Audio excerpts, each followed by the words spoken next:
skin is actually getting worse. Oh well. I'm doing a couple things here. I'm trying to learn how to do the thing I want to learn to do, and we'll see if that works out all right. In the meantime, I'd like to do a short review of The Magicians, a TV show that's on Syfy was on Syfy right now. It's actually been renewed for a second season. I'm not sure everyone's aware of it, and that's a shame because it's a really awesome show, and I'd like to talk about it just a little bit. The Magicians is a little hard to articulate because it has an awful lot going on. It's a complicated program, a lot of characters, although it does focus on a good core in the middle. For the most part, it has a pretty, not the largest ensemble cast, but a good-sized one regardless. Enough that when this show gets into full swing, there are a lot of balls in the air. I mean, it's an impressive juggling act, but one that's done very well. Oh, gadzooks, today's been complicated. I have the to-do list of a crazy person, but it's been a productive day. As far as The Magicians go, what else is there to say about it? Quite a bit, honestly. The show is, in its own odd way, very Harry Potterish. It's magicians, as the title implies, in the modern world, coexisting with trains, cars, you name it, ATM machines. What else? Well, as far as an intro goes, it starts with some very relatable characters, very realistic characters, who have, all of them have realistic problems and concerns and things that they have to worry about, and then magic happens. One of the bylines in it's in the advertising too, magic is like a drug, with the implication being that using magic is addictive to these characters, that they couldn't stop if they wanted to. That's sort of implied, like magic, which is an interesting concept, like magic isn't just dangerous because it's actually dangerous. You could actually summon something or blow something up or do something awful to yourself. It's dangerous simply because you can't stop using it. And once you can do magical things, you don't want to stop doing them. They're amazing. It's very, and I can see it. The way it's portrayed very well as far as the concept they're trying to go with. It's a neat idea. Super hot. Other than that, story-wise, it gets complicated in a hurry. We're given an antagonist, a mysterious antagonist we know very little about very early on, like within the second or third episode, and everything else leads up to it wonderfully. The arc is very complete. Each individual person has their own story arc. This is Penny, who's his, like it or not, he's kind of the main character's Quinn's best friend. This is this person. Each of them has their own arc. Each has their own flaws. Each character changes in some way. They're developing new relationships, seeing the fallout of different interactions with friends, making friends, enemies, and so on, as well as, while all that is going on, the backstory, the sort of background thing of here they are learning to use magic, trials, tribulations, mostly trials. There's also even more in the background, very layered. Behind that, you have here you are, the first year in the school, hazing, interacting with new people, very good college sort of background.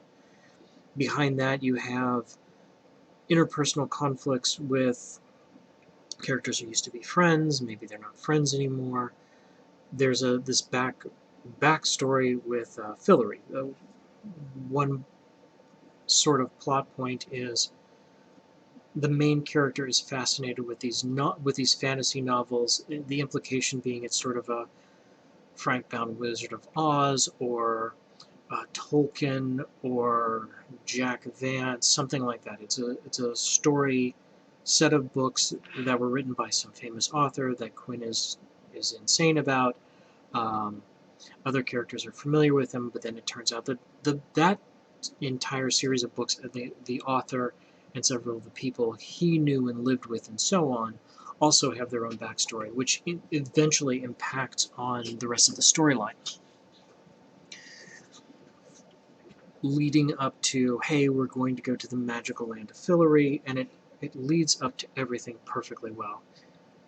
I love the show for a couple of reasons. Going through them. Reason number one, organization. Well-organized show. It has a beginning, middle, and end as far as the first season goes. While each character has their own personality, personal story arcs, the story itself, the greater series, never loses momentum. There's always something going on, and it never becomes mired in. Lost had that problem, the TV show Lost, where it's like there's so much mysterious stuff going on, and the conflicts are never resolved. What was that show called? Way back in the 90s, X-Files. Good example too, where there's a big overarching story, but it just sort of becomes mired. The mystery never really gets solved, or gets solved in a stupid way, or goes in a weird direction, to the point where you're kind of waiting for the one-off episodes that aren't connected to anything. Magicians never does that. Their overarching story proceeds at a good pace, long enough that it lasts the entire season, but enough advancement per episode to keep you going, so that things happen logically. You want to watch another episode of this because things are going to happen. You're going to learn new things, which will raise new questions, which you'll learn new things about next episode, and so on and so forth. On and on it goes. Excellent organization as far as that goes. Reason I like this show, number two, it's not Harry Potter. And I should explain that. I do like Harry Potter. Don't get me wrong. I love the series. I'm looking forward to the new stuff that's coming out, the Fantastic Beasts and so on at the end of this year. That said, I have some problems with the wizarding world. The backstory, honestly. It's as though it weren't that thoroughly thought out. I know some people will argue that to death, and I'd say that's an opinion, but at the same time in my head I'm going, no, you're just wrong. This is ridiculous.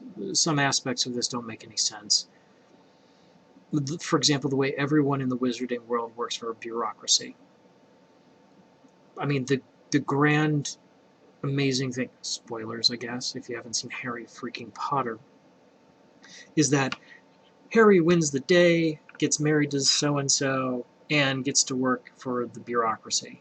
Like works for Magical Post Office. Shit, man. I work from home with a dreary job.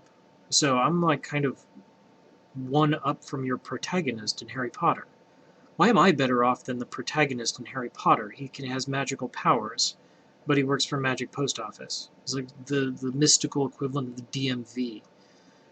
That's awful. I would never wish that. That should be ironic or something, but no, it's always portrayed as how uplifting. He gets to a stupid, dreary job working for a terrible bureaucracy.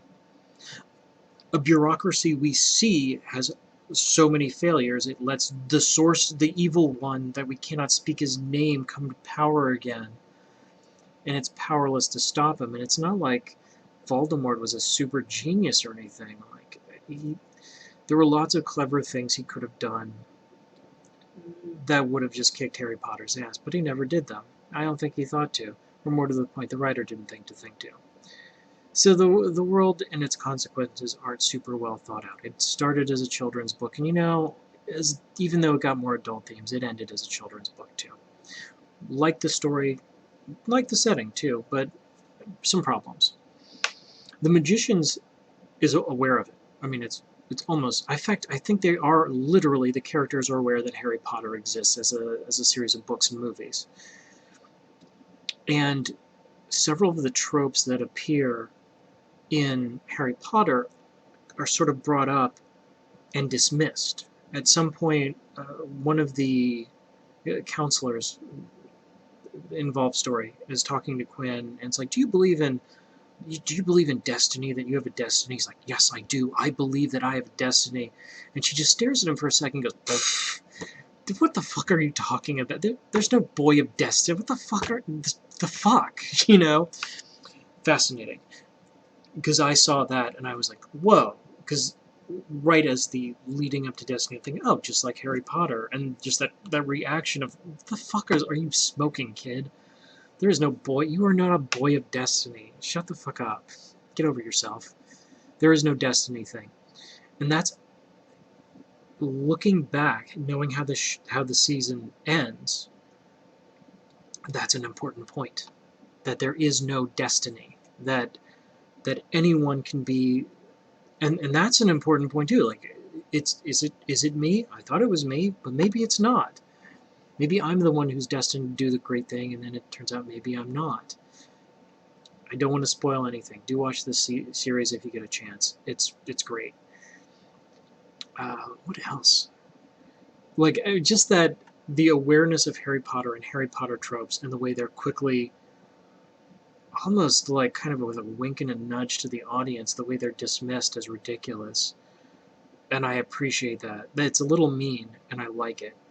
I kind of like it, because I'm a little mean, as you just heard. I'm kind of mean towards some of Harry Potter's tropes as well. Number 3, the setting's great. At first, it focuses on the magical college. When the magical college starts to become, we're very familiar with it, the characters move up a grade a bit, more advanced stuff happens, the world expands a little bit, we see more of it, then we see more of the world in general.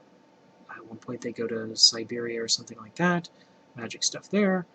Then we see, and I don't want to spoil it, a whole other things, other worlds.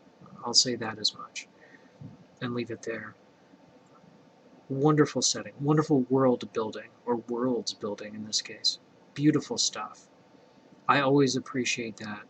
Like I said, it's one of my complaints about Harry Potter, is that I don't think its entire world building is perfectly set up. Not even perfectly, not even super duper well. Magicians did a better job. Did a better job of world building. It has its own theme, its own feel, its own tone. It's different than Harry Potter. Harry Potter is a little more expansive, a little more fantastical, more fairy tale-like.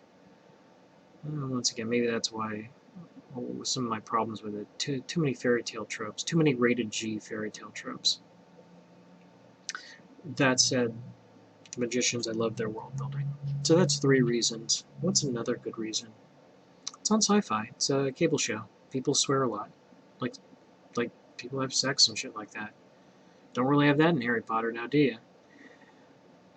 Even when I'd argue it kind of warrants it in places, particularly the swearing. It's like, holy fuck, Voldemort, fuck this. I'm out of here. That's just my thought. Anyway, that's all I wanted to say about that. I just wanted to do a short thing. As you probably noticed looking at this video, there's some other stuff I'm trying to do. It's been kind of a weird day, but a productive one. Anyway, that's all. Oh, how do I do the review thing? Let's do the review thing. Alright, how do I do reviews? I do reviews first by saying, what are the odds that you're not going to like this thing that I'm recommending? Or this thing I'm reviewing? The Magicians. What are the odds you're going to watch The Magicians and not like it? Or not like what you're seeing? I think they're good. That you're going to like it. I'd give it, odds you're not going to like it, I'd say 1 in 10. If you're willing to watch a modern-day supernatural series, and you just watch the first episode, it will please. It has a lot of good hooks at the beginning. You'll like it. I think 1 in 10 is you won't like it. Like 9/10, 90%, you'll like it. At the very least, you'll appreciate it and like it at least a little. And I got sucked in pretty easily. Would I watch it again? Yeah, I would watch it again. Not right away. It's a little long. It's a series. But that said, it was pretty enjoyable. If I knew someone who I thought would really, really like it, like someone I was positive would like it, I would happily sit by and watch it with them. Like introduce them to it and watch it with them. Just to go back and because, like I said, a lot of foreshadowing and stuff happens, so seeing it again is worthwhile. The television show Lost is an example of where the series creation failed. Like it ends with, I'm not even gonna say spoilers. It's Lost. The show's not on anymore, and everyone talks about the ending. In the ending, everyone was dead, which details in the show that doesn't make any sense. Why are there polar bears? Why did one guy get sucked into the engine of a plane? Well, that doesn't make any sense at all. No, they're not dead the whole time. That's not how you wanted to start it. That's not how you wanted to finish at the beginning. That's not how you went. So going back, there's nothing to be gained by watching Lost again. Magicians, on the other hand, like I said, everything develops, every character has an arc, everything has a payoff, and there is some cool concepts of destiny, free will, uh, aspirations to greatness, and so on, where watching after you know what happens at the very end, the very last episode, the end of the last episode, you get something out of watching the show again. And that's cool. That's part of what makes that show a great show. So yes, I would watch that again. Very good chance you'll like this. If you watch it, go see it. I'm out.